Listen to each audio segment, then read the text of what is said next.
ولتكن منكم أمة يدعون إلى الخير ويأمرون بالمعروف وينهون عن المنكر وأولئك هم المفلحون.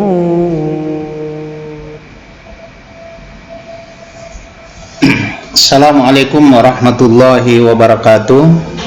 Alhamdulillahi rabbil alamin.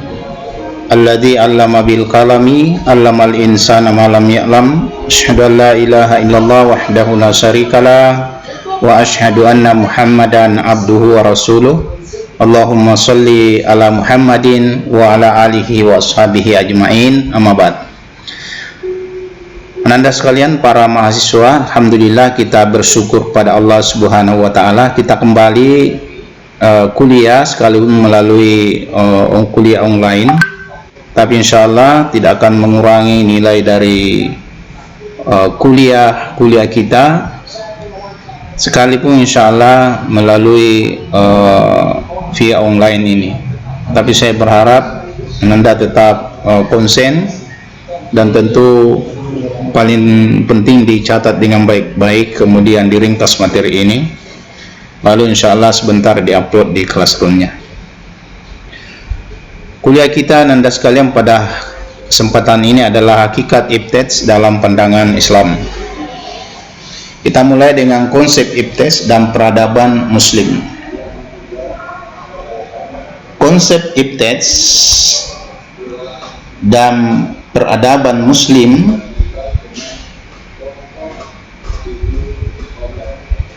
ilmu pengetahuan dan teknologi seni adalah lapangan kegiatan yang terus-menerus dikembangkan dalam peradaban Muslim. Hal ini karena penemuan-penemuan IPTES seperti telekomunikasi, transportasi informasi dan lainnya telah memudahkan kehidupan, ya, telah memberikan kesenangan dan kenikmatan sehingga kebutuhan jasmani tidak sukar lagi untuk memenuhinya.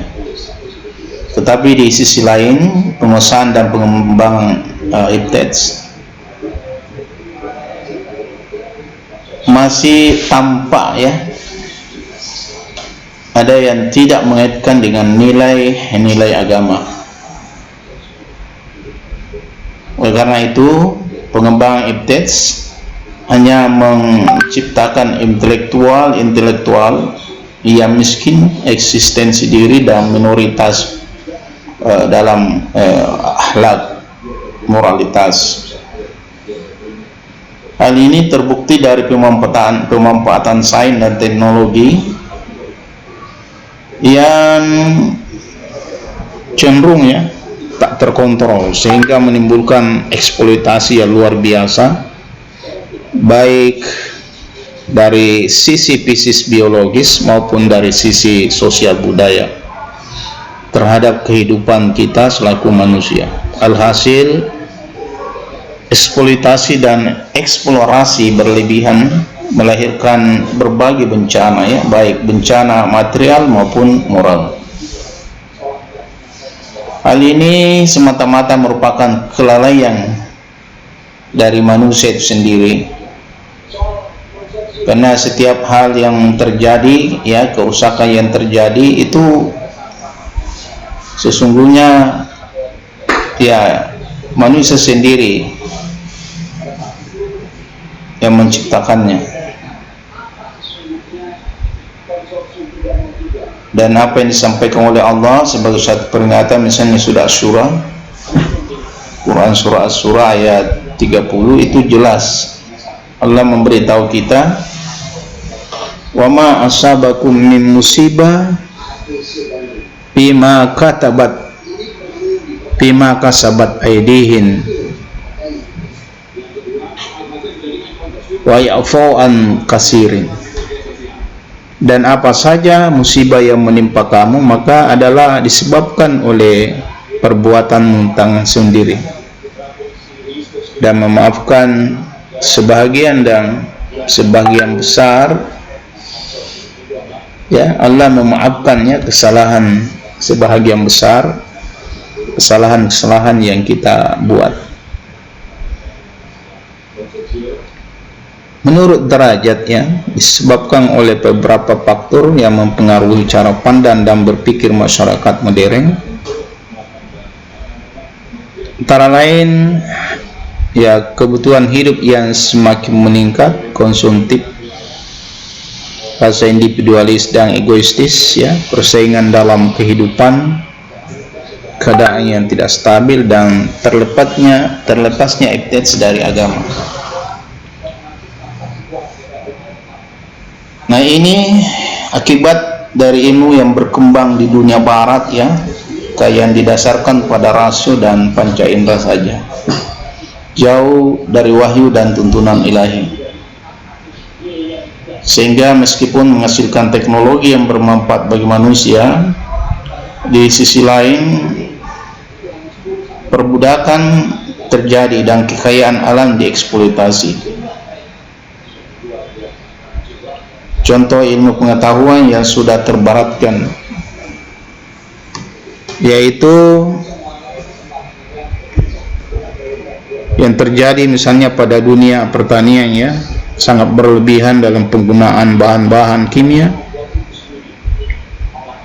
seperti luasnya penggunaan pestisida, herbisida, pupuk nitrogen, sintesis dan seterusnya. Bahkan ini sudah meracuni bumi ya, membunuh kehidupan marga satwa, bahkan meracuni hasil panen dan mengganggu kesehatan para petani dan konsumen tentu ya. Nah, pertanian yang semula disebut dengan istilah agriculture, yaitu suatu cara hidup saling menghargai, timbal balik, komunal dan kooperatif, bukan kompetitif, sekarang berkembang lebih populer dengan istilah agribusiness, sebuah sistem yang memasakkan tirani korporat ya, untuk memaksimalkan keuntungan dan menekan biaya, menjadikan petani atau penduduk lokal yang dahulu punya harga diri dan mandiri lalu berubah menjadi buruh upahan di tanah air sendiri. Nah, dalam dunia kedokteran modern itu dikenal praktik ya vivisection. Arti harfiahnya ini adalah memotong hidup-hidup, yaitu cara menyiksa hewan hidup karena dorongan bisnis untuk menguji obat-obatan agar dapat mengurangi daftar panjang segala jenis penyakit manusia. Praktik ini selain tidak beretika keilmuan dan tidak berperi kemanusiaan, juga menyisakan pertanyaan intrinsik tentang asumsi atas tingkat ya kesamaan uji laboratorium hewan dan manusia, yang mengesahkan eksploitasi hasil klinis dari suatu ya dari satu ke lainnya ya. Sementara itu konsep Ibtes terungkap dalam kenyataan bahwa Al-Quran menyebut kata akar dan kata turunannya tidak kurang dari 800 kali ya. Dalam sejarah peradaban muslimnya, konsep Ibtes secara mendalam meresap ke dalam seluruh lapisan masyarakat dan mengungkapkan dirinya dalam sejarah semua intelektual.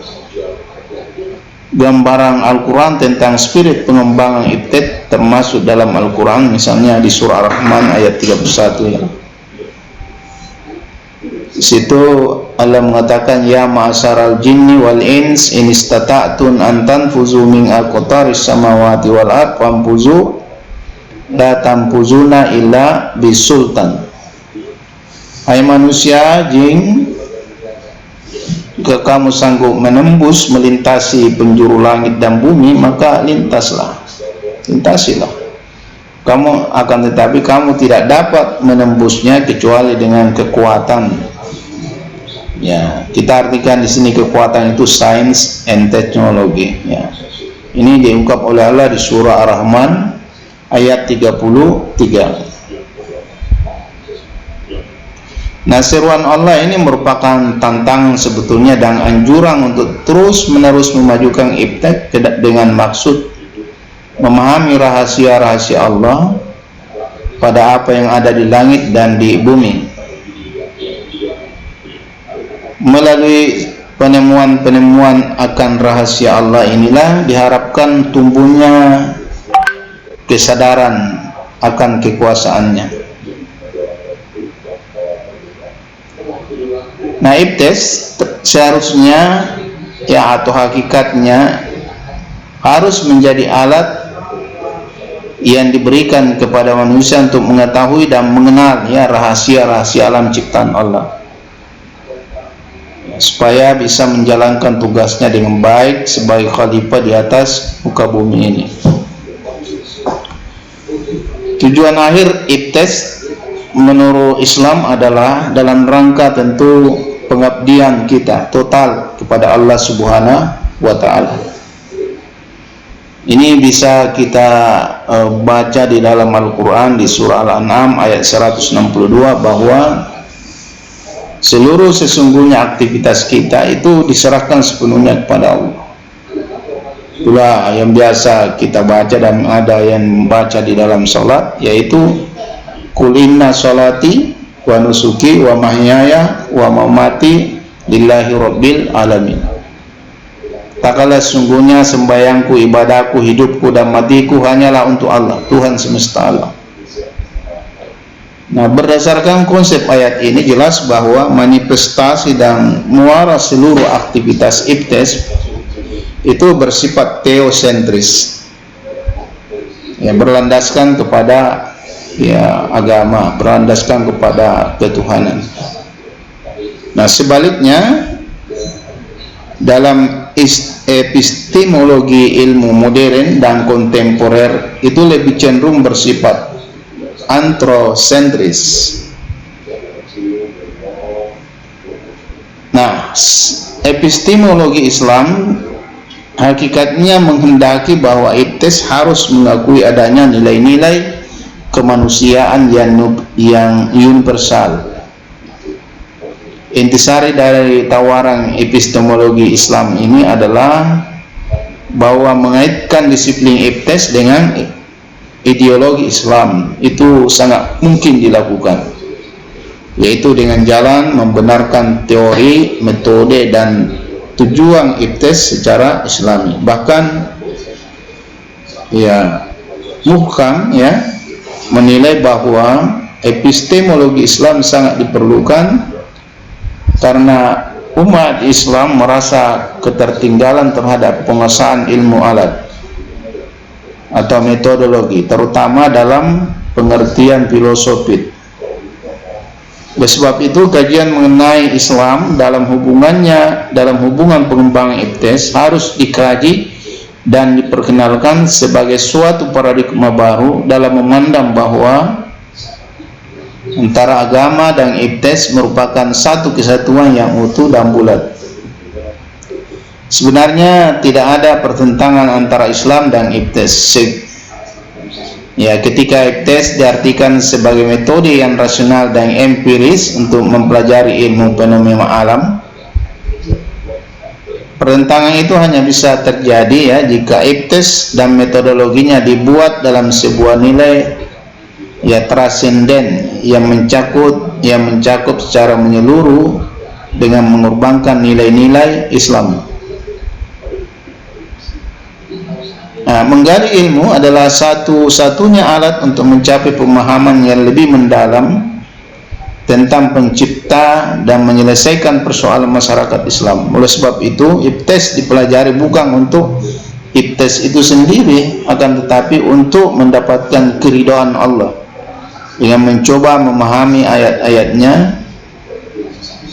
Nah, kondisi ini menurut Booth ya yang tidak berada dalam konteks iptes modern yang memisahkan akal dan wahyu, Nah, akal sering dianggap sebagai segala-galanya ya, dengan penisbian etika dan nilai yang tidak dapat dielakkan.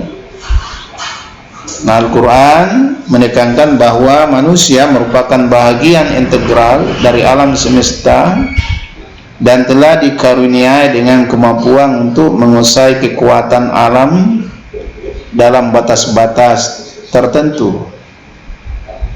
Ya, hal ini dijelaskan oleh Allah Subhanahu wa taala, wa ila samud aqahum salihun qala ya qaumi ibudullaha ma lakum min ilahin ghairah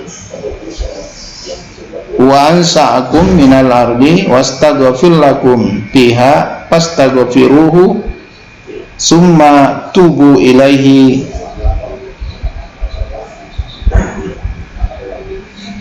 innani qaribun mujib.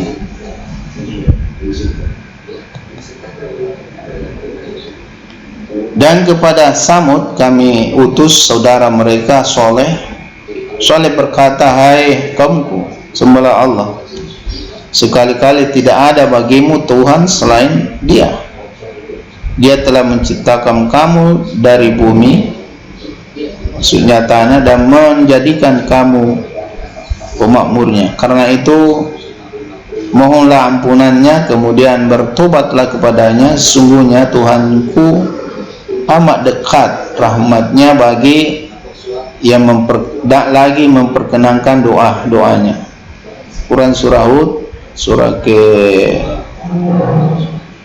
11 ayat 61. Dengan demikian jelas bahwa Al-Quran menempatkan ibtis dalam konteks yang layak, yaitu dalam rangka pengalaman manusia secara total. Alhasil ya, anjuran menuntut ilmu memiliki tempat yang penting dalam masyarakat Islam, tetapi tetap tunduk pada nilai-nilai dan etika Islam. Nah, salah satu prestasi keilmuan dalam peradaban Muslim dapat kita temui ya dalam berbagai bidang ya, yaitu bidang matematik, kedokteran, fisika, astronomi ya. Misalnya bidang matematika dengan tokohnya Al-Khawarizmi yang menemukan ya angka 0 yang disebutnya sir. Al-Khawarizmi juga merupakan perumus utama ilmu aljabar ya. Bahkan nama beliau diabadikan dalam nama logaritma yang diambil dari kata Inggris algorithm dan merupakan transliterasi dari Al-Khawarizmi. Nah, dalam bidang kedokteran juga prestasi umat Islam terlihat dari kontribusinya salah satu seorang ilmuwan kita bernama Ibnu Sina ya, atau Pisenna, melalui sebuah karya medisnya Al-Kanun fit Tibb, The Canon atau Medicine Canon. Nah, karya ini bukan hanya membahas persoalan-persoalan medis ya, tetapi juga farmasi, farmakologi, dan zoologi. Nah, di samping ilmu ya itu ditemukan juga ilmu bedah dan saraf ya, fisika ya. Ini terdapat dua tokoh muslim yang menonjol di situ, yaitu Al-Biruni dan Ibnu Haytham ya, Haytham ya. Kenapa Haytham menemukan bidang ya, Al-Biruni ya, itu penemuannya tentang hukum gravitasi. Jadi rupanya sebelum Newton menyampaikan gravitasi itu, Al-Biruni sudah menyampaikannya. Selain itu, beliau juga berhasil mengukur keliling bumi secara matematis dengan menggunakan rumus-rumus trigonometri. Ya, keren kan orang Islam seperti itu. Kemudian sementara Ibnu Haytham itu menemukan bidang optik yang ditulis dalam karya Al-Manazir. Ibnu Haytham berhasil menemukan teori penglihatan yang memastikan dalam temuannya bahwa seseorang bisa melihat disebabkan karena objek yang memantulkan cahaya pada kornea mata.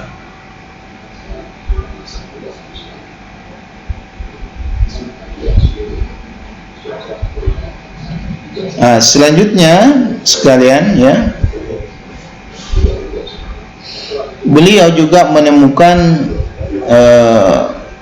cahaya, beliau mengatakan bahwa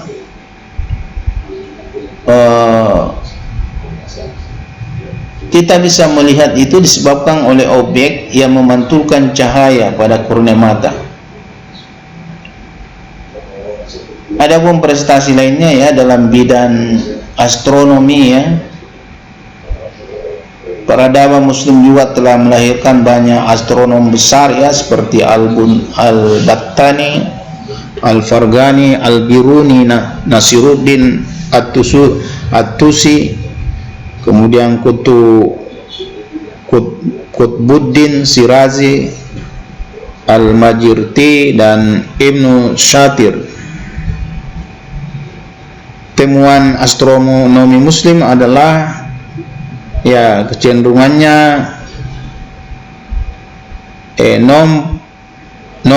non Ptolemeus, ya, dengan mengkritik teori geosentris. Inilah fakta yang diakui oleh para intelektual sebagai sebuah ciri khas peradaban Muslimnya, seperti yang dikatakan oleh Wan Daud bahwa para intelektual telah mendapati bahwa salah satu watak khas peradaban Muslim ialah perhatiannya yang serius terhadap pencarian pada berbagai cabang ilmu. Sebagaimana telah ditegaskan, ya, sebelumnya, bahwa watak khas peradaban Muslim ini itu bisa terbentuk oleh karena budaya ilmu Islam yang universal, di mana umat Islam dengan berpedoman pada ajaran-ajaran yang diyakininya bersikap terbuka terhadap hasanah keilmuan yang berasal dari peradaban lain, dengan tetap pada sikap kritis, ya, untuk menyelaraskannya dengan nilai-nilai dan tuntutan Islam. Nah, itu menyangkut tentang konsep ijtihad, ya, menyangkut tentang konsep ijtihad dan peradaban Muslim. Sekarang kita lihat bagaimana hubungan ilmu, agama, dan budaya. Hubungan masalah ilmu, agama, budaya itu berkaitannya dengan posisi akal dalam sistem ajaran agama. Dalam ajaran Islam, hampir seluruh perintah dan larangan dalam Al-Quran sesungguhnya selalu disinggung latar belakang akliyahnya sehingga dapat diterima oleh manusia.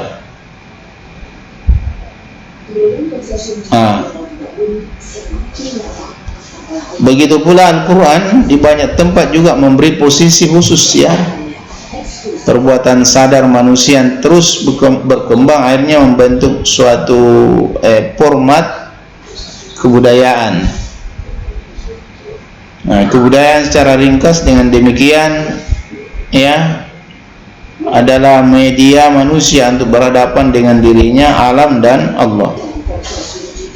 Di sisi lain, ya, fungsi Al-Quran sebagai kodifikasi wahyu adalah merupakan cara Allah memberi petunjuk kepada manusia, ya, untuk secara terus-menerus membentuk kebudayaan sebagai proses agar manusia yang taat, ya, memperoleh kebahagiaan hidup tentu di dunia dan di akhirat. Perkembangan ilmu pengetahuan, ya, di satu sisi memang berdampak positif, yakni dapat memperbaiki kualitas hidup manusia, ya, berbagai sarana modern, industri, komunikasi, dan transportasi bermunculan.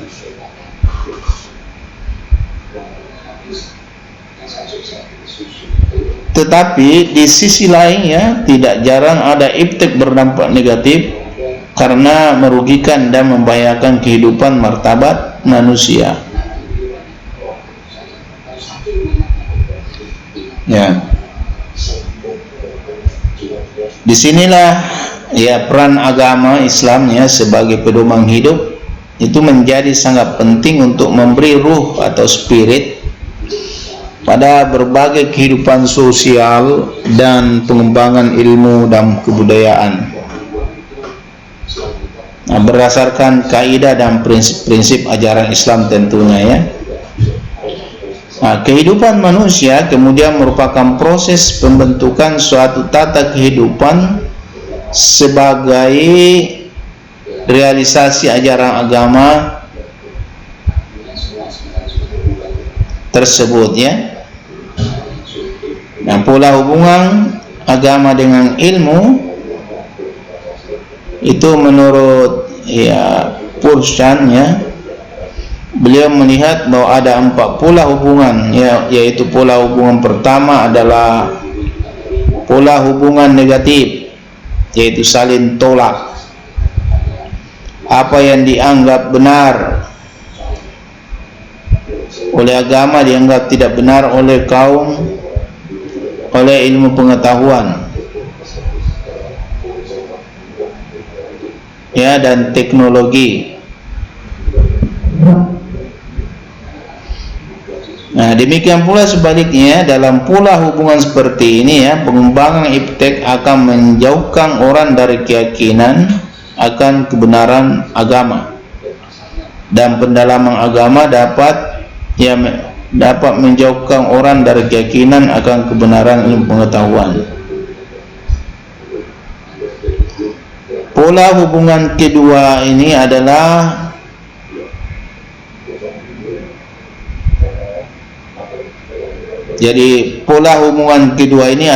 perkembangan dari pola hubungan pertama, ketika kebenaran iptek yang bertentangan dengan kebenaran agama makin tidak dapat disangkal, sementara keyakinan akan kebenaran agama masih kuat di hati. Jadi jalan satu-satunya adalah menerima kebenaran keduanya dengan anggapan bahwa masing-masing mempunyai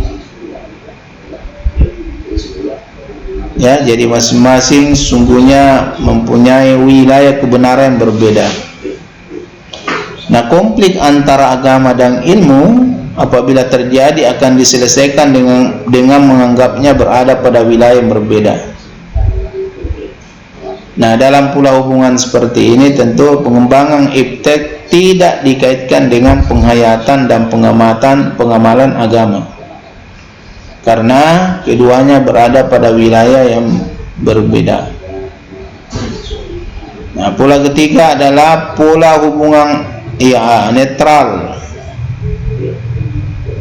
Dalam pola hubungan ini, kebenaran ajaran agama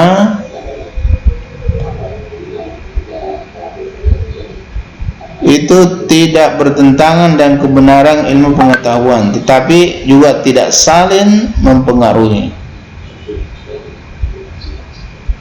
Nah, kendati ajaran agama tidak bertentangan dengan iptek, ajaran agama tidak dikaitkan dengan iptek sama sekali, mendukung ajaran agama, tapi ajaran agama tidak mendukung pengembangan iptek, dan ajaran agama mendukung pengembangan iptek, demikian pula sebaliknya. Nah, pola hubungan yang keempat adalah pola hubungan yang positif. Terjadinya pola hubungan seperti ini ya, mensyaratkan tidak adanya pertentangan antara ajaran agama dan ilmu pengetahuan, serta kehidupan masyarakat yang tidak sekuler. Nah, secara teori ya, pola hubungan ini dapat terjadi dalam 3 wujud ajaran agama.